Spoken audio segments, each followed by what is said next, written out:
Hi friends! So I thought I would do a little chatty get ready with me type of video today.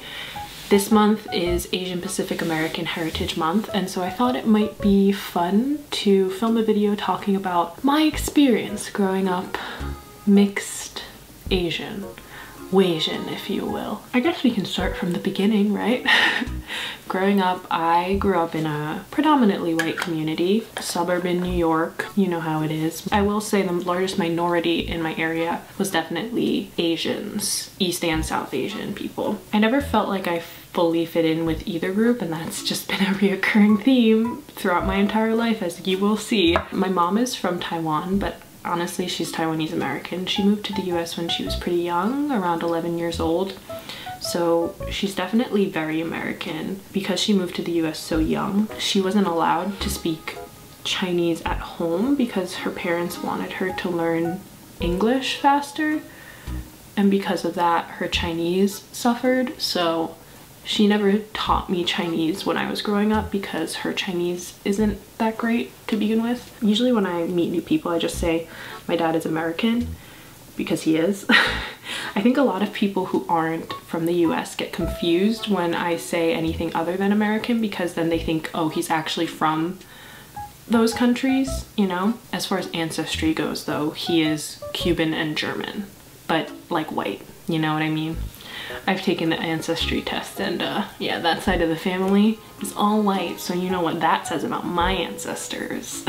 The reason that I usually say American is because that's essentially what my dad is, white American. Like, his family never really taught him anything about those two cultures, Germany and Cuba, so I just don't feel right claiming them as my own. I mean, I don't like to get too far into percentages and all that, but since also I am only a quarter Cuban, I feel a little weird saying that I'm Latina or saying that I'm Cuban because I don't feel like I am. As a kid, I used to really wish that I looked way more white. So I used to wish I looked more like my dad than my mom, which is sad looking back on it. So I used to wish I got my dad's eyes because he has really light hazel eyes, and I used to wish that I just, you know, looked more white.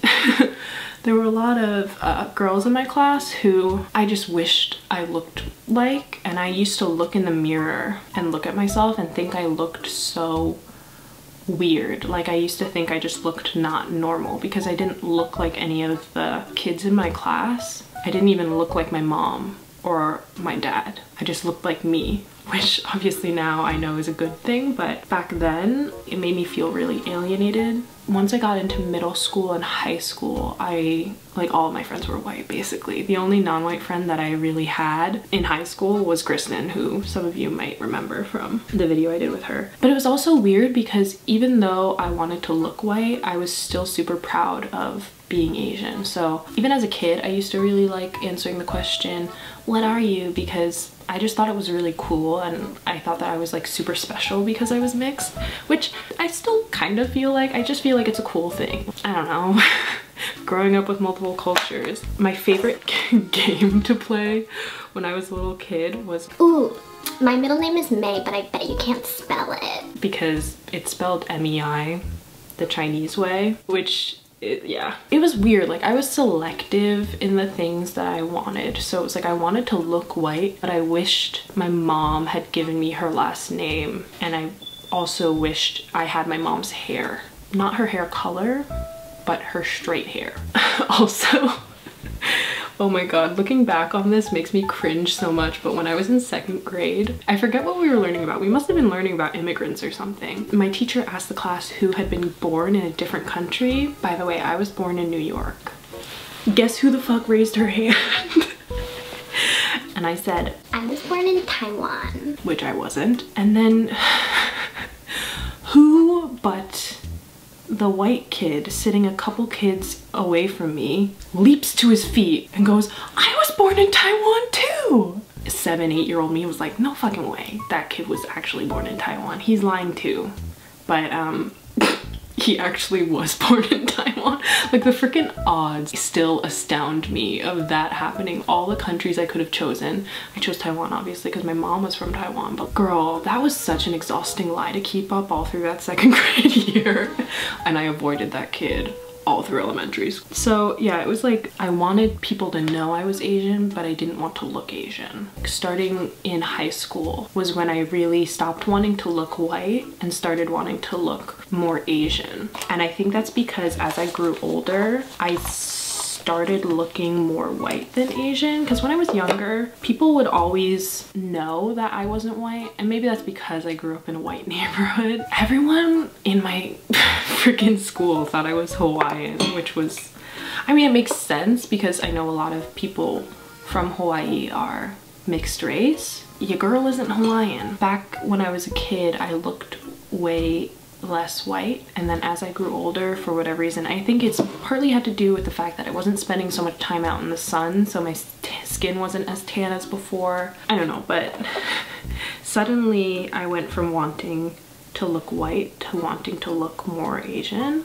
I've never experienced malicious, overt racism. Everything that I've experienced has mainly just been from people I know. Back in high school when things weren't quite so PC, you know? My friends used to make a lot of jokes. And looking back on it, like I wish I had said something to them, but back then it didn't really bother me. I mentioned that a lot of people thought I was Hawaiian. Oh, Arian, go back to Hawaii. Don't you have a luau to go to? People would say aloha to me instead of hello. Just like stupid, immature things that stupid teenage boys say, basically. I would also get half Chinese jokes, so the most popular one was always, so since you're half Chinese, does that mean you're like half as good at math as Nina Chen?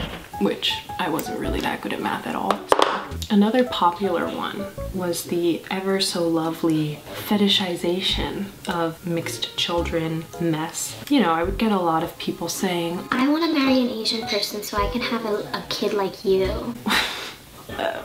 what are you supposed to say to that, you know? Or people like, Asian and white couples make the cutest mixed babies. or when people would say things like, Oh, no wonder you're so pretty. You're mixed. It's a no from me. It's a little different for me, I think, because I don't personally think I look very Asian, but it's also a big problem with people who look more Asian or people who are fully Asian, people asking them, oh, are you mixed? You're so pretty. Insinuating that like the only way an Asian person can be pretty is mixed, or that mixed people are prettier than fully Asian people.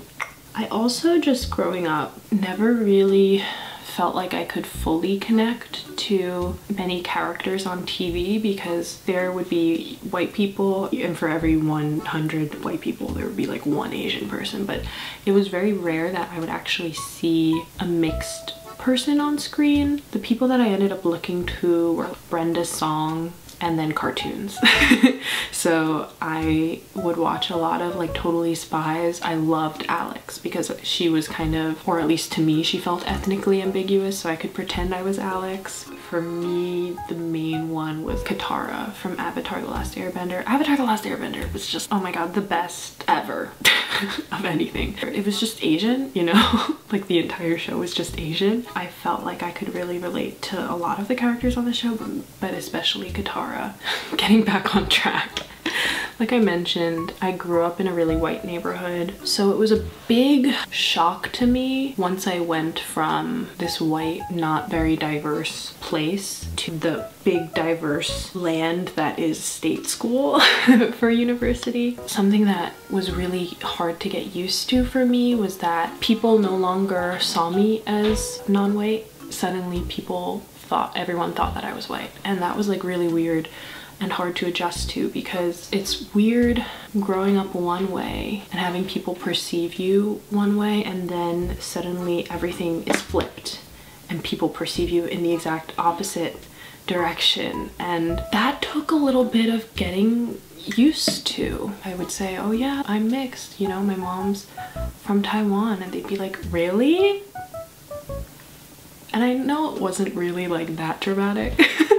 It really wasn't, but it felt like that was their reaction. As soon as someone says, really? You don't look it. It's like, all right, dude, I know.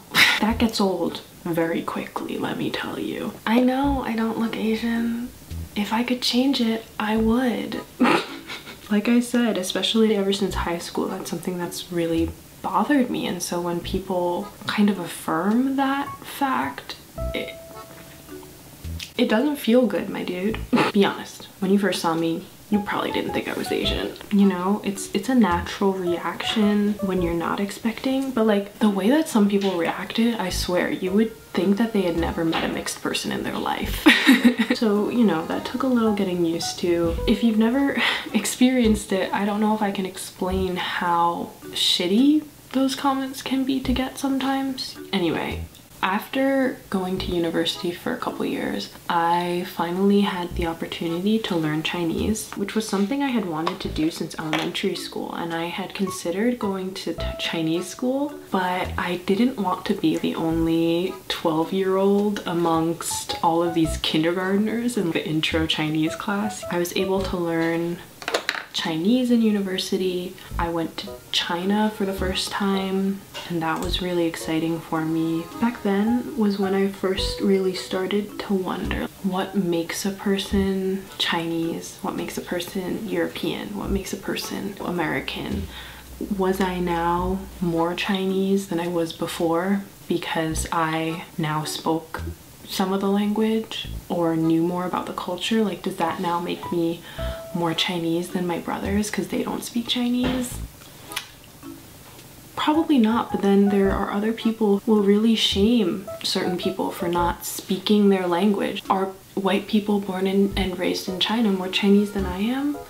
What about someone who was born in China and adopted into a white family? It's all just such a gray area that I don't know why people like to gatekeep.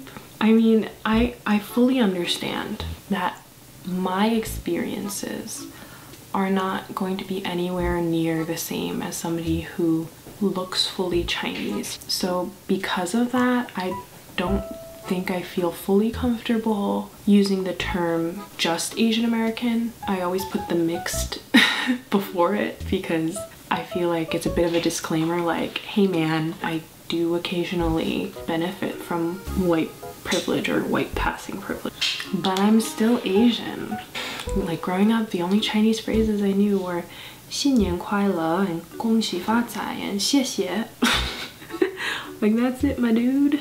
Disclaimer, I do use Chinese and Taiwanese interchangeably sometimes, and the reason for that isn't because I think Taiwan belongs to China. Like, Taiwan is its own country, dude. It's 2020.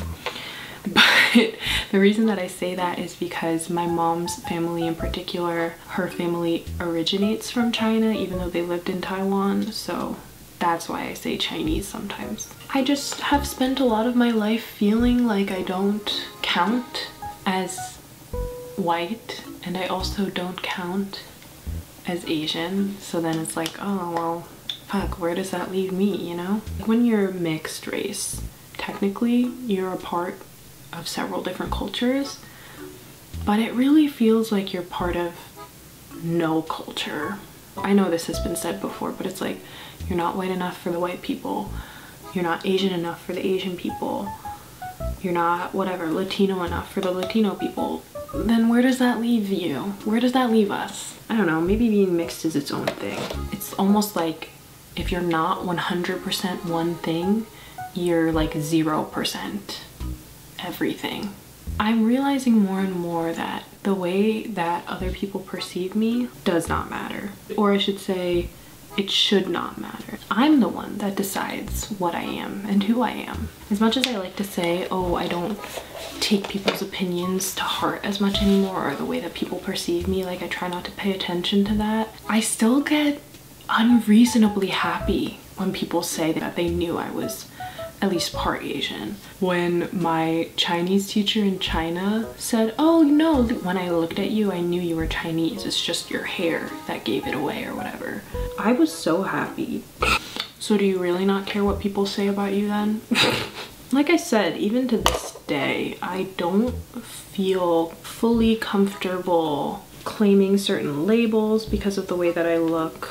Sometimes feel uncomfortable outwardly expressing my culture and language because I don't look fully Chinese, or that like I don't even really, in my opinion, look part Chinese. I don't think I would go out on the streets wearing a shirt with Chinese text on it, or you know, during Lunar New Year, I don't know that I would feel fully comfortable dressing up in a apahm, you know? There are some tattoos that I would love to get, but I feel hesitant to do these things because I'm a little bit afraid that it will be taken as appropriation, which is ridiculous. Like, you can't appropriate your own culture, and it's kind of like, oh, I know I shouldn't care about what people who don't know me think about me, but I still do feel hesitant to do these things. Honestly, I'm probably still gonna get the tattoos that I want to get because I just really want tattoos, and I think that the things that I want to get are gonna look really cool.